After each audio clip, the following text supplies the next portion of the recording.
The brown leather bag sat alone on bench number 7 near the east gate of Harlow Green Park. No name tag, no address, nothing but a small gold clasp, and the faint smell of expensive perfume carried on the late afternoon wind.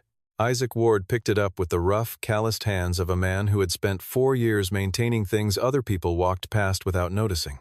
He had no intention of keeping it. He had no intention of opening it. He only wanted to find the right person and hand it back.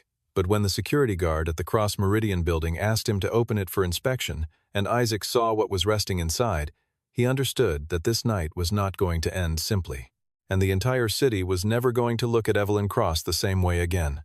Isaac Ward did not look like someone the city noticed. He wore the faded blue uniform of the Parks Department, work boots with thick rubber soles, and a cloth handkerchief folded into his back pocket not out of habit, but because his son Eli had nosebleeds when he ran too fast, and Isaac had learned to always carry something useful. It was 5:45 on a Wednesday in late October. The last visitors had filtered out of Harlow Green Park an hour ago, leaving behind empty juice boxes, a forgotten plastic shovel near the sandbox, and the kind of quiet that only large outdoor spaces hold at the end of the day. Isaac moved along the eastern path with a trash picker and a canvas bag, checking the lampposts one by one, the way he did every evening before logging out. He was not hurrying. He was never hurrying. He was the kind of man who did his job fully, or not at all. Eli was sitting on the low concrete step outside the small maintenance shed near the park's back corner, the way he did every afternoon after school.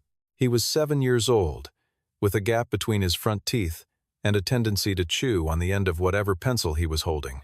That afternoon he was drawing in a spiral notebook, pressing hard enough that the lines showed through to the next page.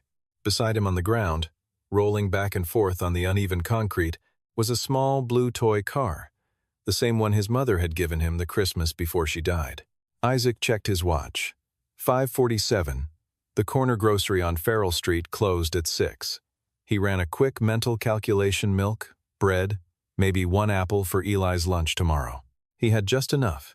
If he skipped the coffee he usually bought on the way to his morning shift.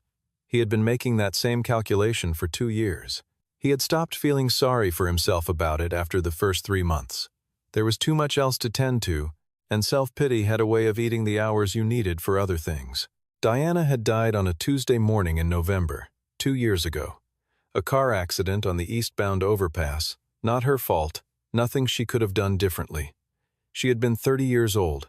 Isaac had spent her last 3 months in the hospital beside her, sitting in the plastic chair by the window and reading aloud from whatever paperback Eli had left on the side table, and when she was gone, he had taken Eli home, looked at his son's face in the morning light, and decided that grief would have to find a place in the corners of things rather than at the center. There was a child who needed breakfast. There was rent. There was a job to go to. You kept moving because there was someone beside you who needed you to keep moving, and that was a reason as honest as any other. He had not been back to bench number 7 since the afternoon. Diana sat there with Eli the last summer she was healthy, watching the pigeons and drinking lemonade from paper cups. He walked past it every evening on his final sweep. He had never once sat down on it. Some things you preserved by staying a careful distance away. That evening, on his final loop before clocking out, Isaac saw the bag. It was sitting upright on the wooden slats of bench number 7, positioned neatly as though someone had set it down intending to return in a moment. A cognac-brown leather tote, the kind made by people who understood that real quality does not need to announce itself. A small brass tag was threaded through the handle, no bigger than a business card. Isaac read the name, E. Cross, Cross Meridian Foundation. Below the name, a phone number. He picked it up. It was heavier than it looked. Eli appeared at his elbow. "What is that, Dad?" "Someone left it," Isaac said. "Is there money in it?" "It's not ours," Isaac said simply. "So we don't count it." He carried the bag to the maintenance shed, logged it in the property record book with the date, time, and location, then tried the number on the brass tag. It rang twice and connected to a recorded voicemail. He hung up. He found the Cross Meridian Foundation main number on a posted community notice pinned to the shed bulletin board. The foundation had donated the new water fountain near the park's west entrance and called the general line. A receptionist answered, took down his name, and the description of the item, and told him, in a tone that made clear she was doing him a favor by staying on the line, that someone from the office would follow up in the morning and that he should bring the bag in person to confirm his identity. Isaac thanked her. He wrote down the address. He hung up. Eli had already fallen asleep, curled on the old love seat in the corner of the shed by the time Isaac finished the paperwork. The blue car was tucked under Eli's arm. Isaac sat for a while in the quiet and looked at the leather bag locked in the cabinet across the room. That night, the main shed phone rang twice before midnight. Both times, the caller left no message. The Cross Meridian building stood at the corner of Wentworth Avenue and 53rd Street. 40 stories of glass and steel that reflected the sky in a way that made it look permanent, immovable, as though the city had been built around it rather than the other way around. Isaac arrived the following morning in his one non-uniform outfit, a plain white button-down shirt, black trousers with a faint crease at the knee, the leather shoes he saved for court dates and school events. He had Eli with him because the morning sitter had canceled, and there was no one else. The lobby was exactly the kind of space designed to make most people feel small. White marble floors that picked up every footstep. 2 security guards in dark uniforms, standing with their hands clasped in front of them at angles that looked practiced. A reception desk made of a single slab of pale stone. Eli reached out and touched one of the polished columns near the entrance, then pulled his hand back when the surface felt cold. The receptionist asked Isaac his name 3 times, each repetition slightly slower, as though she was testing whether he would eventually change his answer.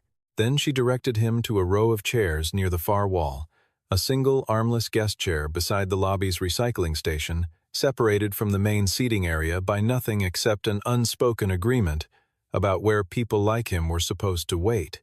Isaac sat down. Eli sat beside him.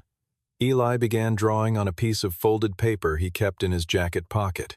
A man appeared from the elevator bank before Evelyn Cross did. He was perhaps 44 years old, with hair combed flat and a Patek Philippe on his left wrist that caught the light every time he moved. His suit was dark charcoal and fit him the way expensive suits fit people who had been wearing them their entire adult lives. He moved across the lobby with the easy authority of someone who did not need to look where he was going because people always moved out of his way first. His name, Isaac would learn, was Jason Holt. He held the title of Chief Financial Officer at Cross Meridian Foundation. Jason stopped in front of Isaac and looked at the leather bag, then looked at Isaac. "Thank you for coming in," he said.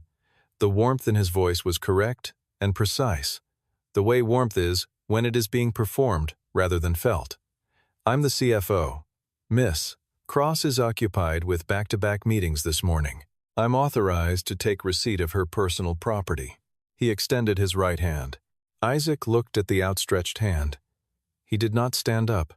He said, politely and without apology, that the name on the bag was Evelyn Cross, and that he had come in to return it to her directly. He was happy to wait. Jason's smile stayed in place, but something shifted behind his eyes. "You're a City Parks employee?" "I am," Isaac said. "And you understand where you are?" "Yes," Isaac said. The elevator opened again. Evelyn Cross crossed the lobby in a navy-wrap dress and low heels, moving the way people move when their time is the most expensive thing in the room. She was 35 years old, with dark hair and the posture of someone who had grown up being told to stand straight. She looked at the bag in Isaac's hands, and then at Isaac himself, and her expression gave away nothing at all. Isaac stood and handed her the bag. She took it. She said, "Thank you." 2 words, her eyes already moving toward the day waiting for her, and she turned toward the elevator. In the moment the bag exchanged hands, the inner zipper pocket caught on Isaac's thumb and pulled open slightly. A folded paper slipped out and fell to the marble floor. Isaac picked it up and turned to hand it back. But the elevator doors had already closed. Jason Holt held out his palm. Isaac placed the paper in it. Jason folded it once and slipped it into his jacket pocket without looking at it. But Isaac had already seen the first 3 words printed at the top of the page. In the half-second, the paper lay unfolded in his hand. 3 words, bold typeface, all capitals, confidential, board audit. Eli pulled on his sleeve. "Can we go? I'm hungry." "Yeah," Isaac said. "Let's go." On the crosstown bus, with Eli asleep against his shoulder, Isaac stared at the window and said nothing for a long time. He was not thinking about the 3 words printed at the top of that page. He was trying not to think about them.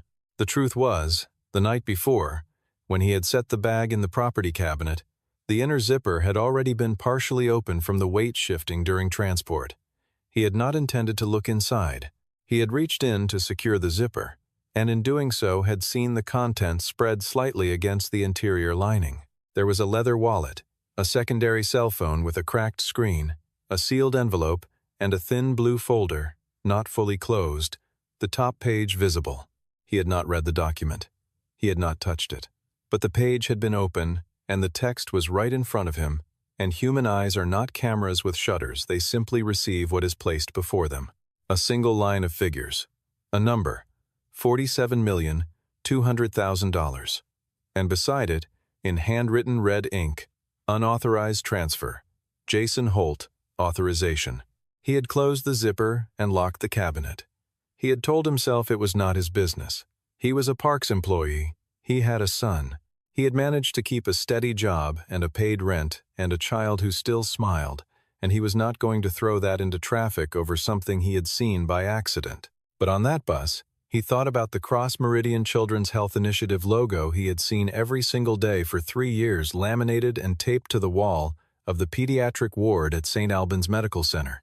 He remembered the morning a nurse had pulled him aside and told him, quietly, that an anonymous grant from the Cross Meridian Foundation had covered the gap in Diana's final billing cycle. He had never known who made that decision or why. He had only been grateful in the way that people are grateful when they have nothing left to offer in return. $47 million. From a children's health fund. He looked at his son sleeping against his arm, the blue car held loosely in one small fist. Sometimes you see something, Isaac said quietly, to no one, and you have to decide whether you're going to pretend you didn't. 2 days passed. Isaac returned to his shifts, raked the elm leaves from the east path, replaced a broken plank on the bridge over the drainage channel, and signed off on the October maintenance log. Eli drew more pictures in his spiral notebook and asked for French toast on Thursday morning, and got it because Isaac had bought a half-dozen eggs on sale. On Thursday afternoon, a man appeared on the path near the maintenance shed. He was not wearing a suit jacket. His collar was open. He looked like someone who had dressed carefully to appear casual. Isaac recognized him immediately. Jason Holt sat down on the bench nearest the shed and waited without speaking until Isaac set down his equipment and looked at him directly. "What did you see in that bag?" Jason asked. The question was conversational. That was the most dangerous part of it. "I returned the bag," Isaac said. "That's the whole story. I think you might have seen something you didn't intend to see. I'm not accusing you. I'm simply asking." Isaac said nothing. Jason produced a plain white envelope from his jacket and placed it on the bench between them. $15,000, he said, "for your household expenses, for your son. No conditions, no follow-up, no record.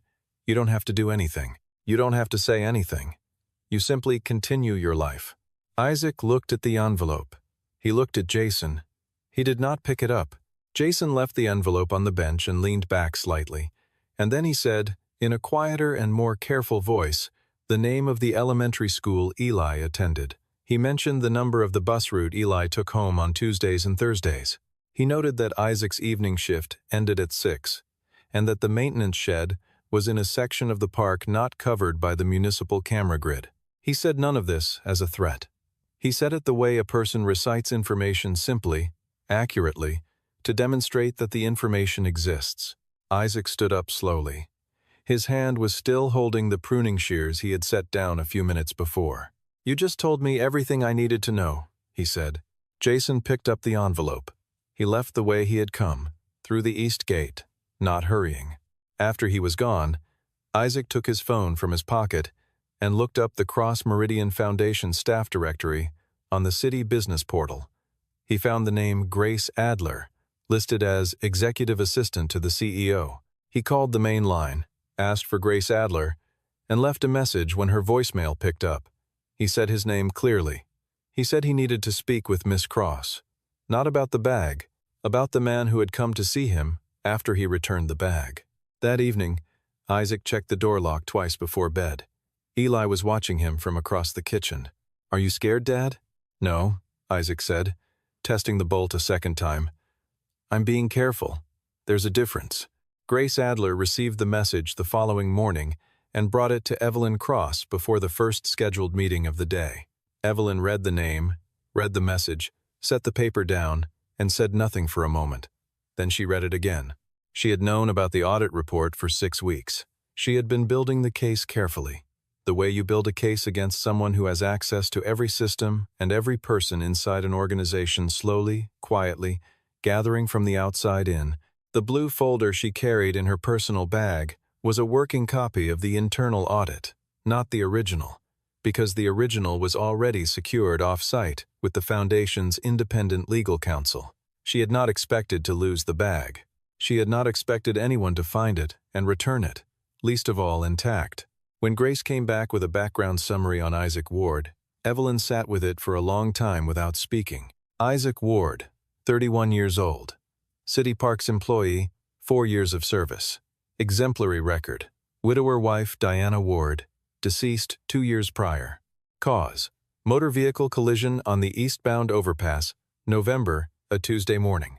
The other vehicle, a Cross Meridian Foundation Company car, driven by a contractor returning from the Foundation's annual autumn gala. The contractor had a blood alcohol level of 0.14. The Foundation's legal team had arranged an out-of-court settlement within 6 weeks. Isaac Ward had accepted the settlement. He had not pursued further legal action.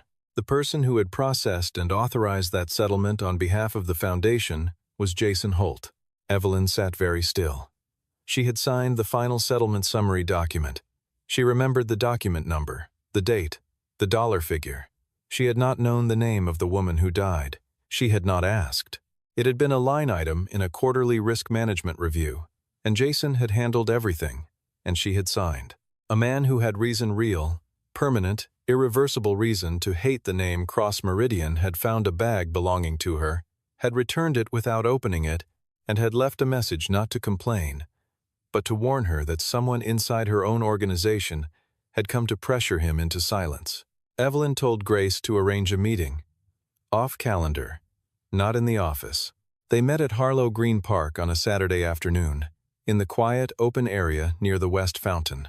Grace stood at a respectful distance. Evelyn wore a plain wool coat with the collar turned up and her hair tied low. She looked smaller than she did in photographs. Eli was on the swing set at the edge of the playground. Isaac stood when he saw her approaching and offered his hand. She shook it. "You want to talk about Jason Holt," she said. It was not a question. "I want to know if you already knew what he was doing," Isaac said.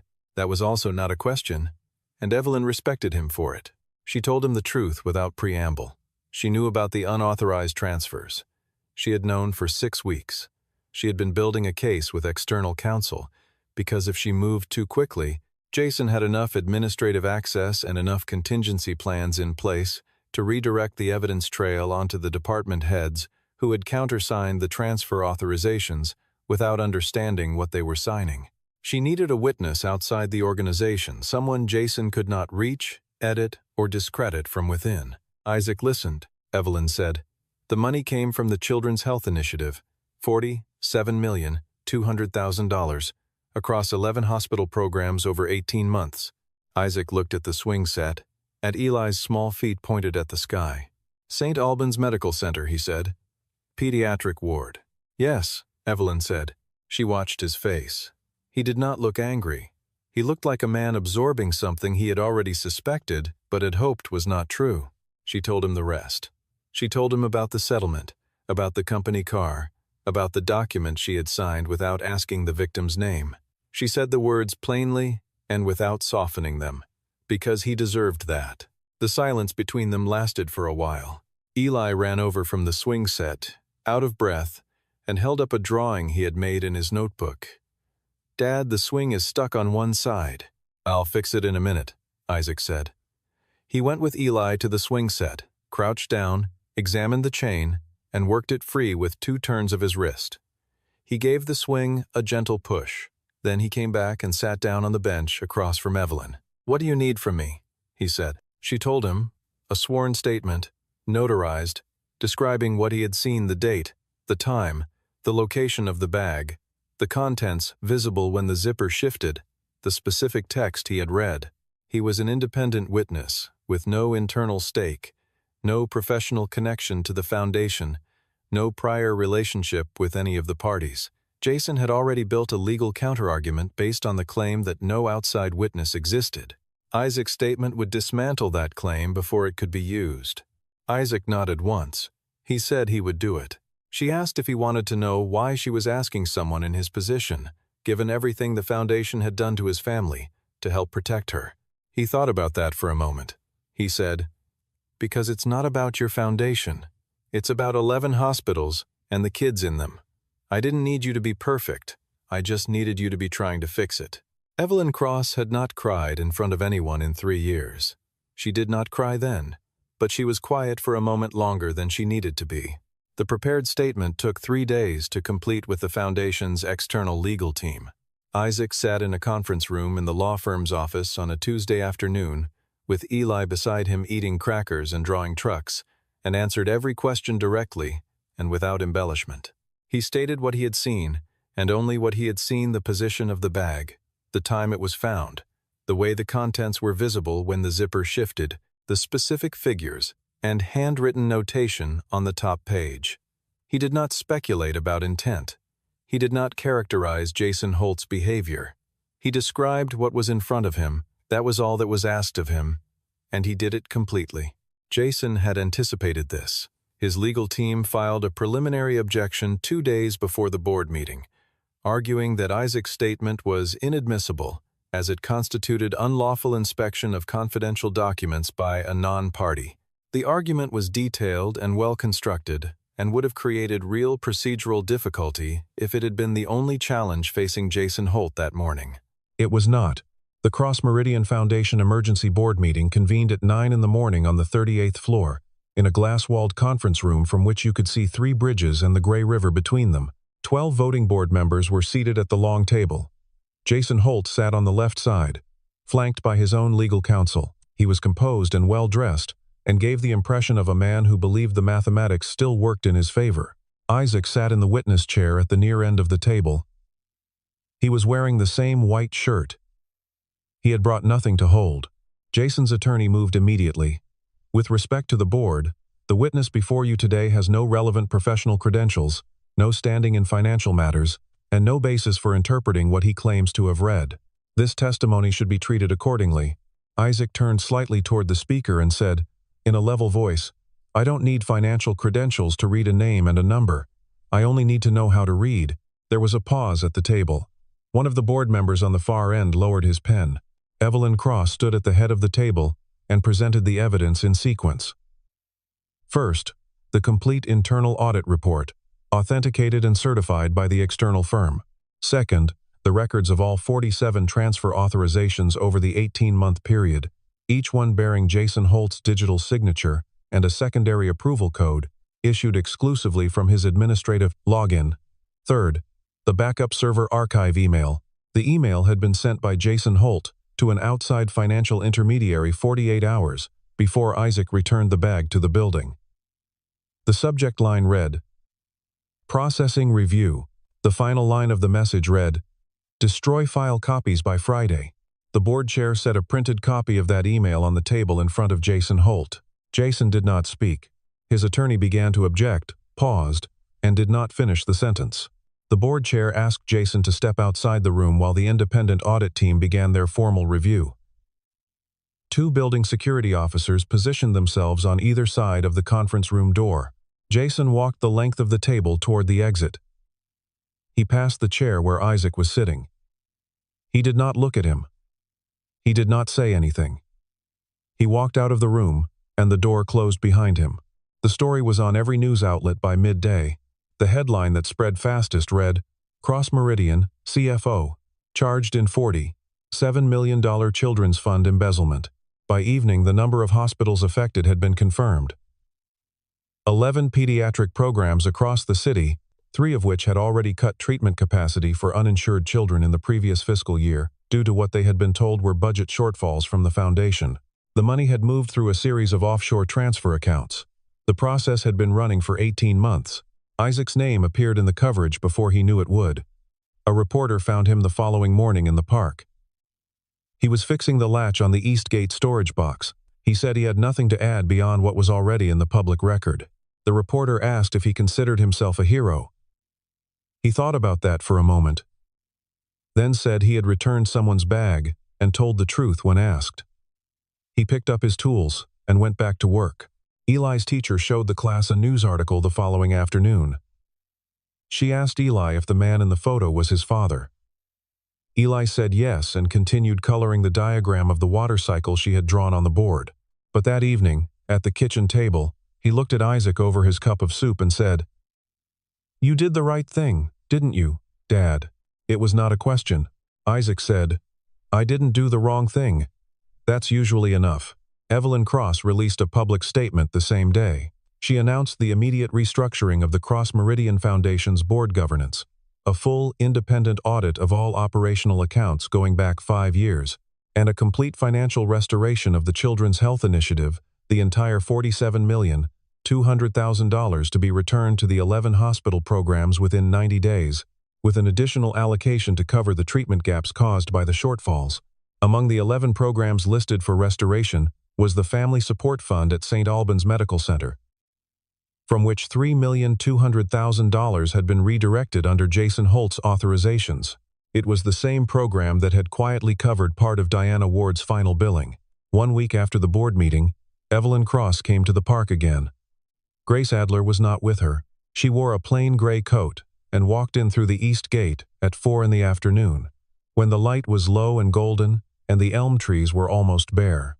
Isaac was repainting the number above the bench near the east path, bench number 7, with a small brush and a can of white trim paint. He heard her footsteps and turned, then nodded once and went back to the number. He finished the last stroke before he set the brush down. She waited. She had learned, in the past week, something she had not expected to learn about Isaac Ward. That he gave people time to say what they actually meant, rather than filling the silence for them. "I signed a document 2 years ago," she said. "It was a settlement summary. The file came to me through Jason's office. The victim's name was listed by initials only." She paused. "I didn't ask for the full name. I had 8 items on my agenda that morning, and I signed it and moved to the next one." Isaac set his brush across the rim of the paint can. "When your assistant sent me your file," she continued, "I read the accident report for the first time, all of it." Her voice was steady, but it was working to be. "I did not know there was a child. I did not know you were still in the city. I did not know any of the specifics I should have known before I signed my name to a document that was supposed to close a chapter for your family." Isaac was quiet.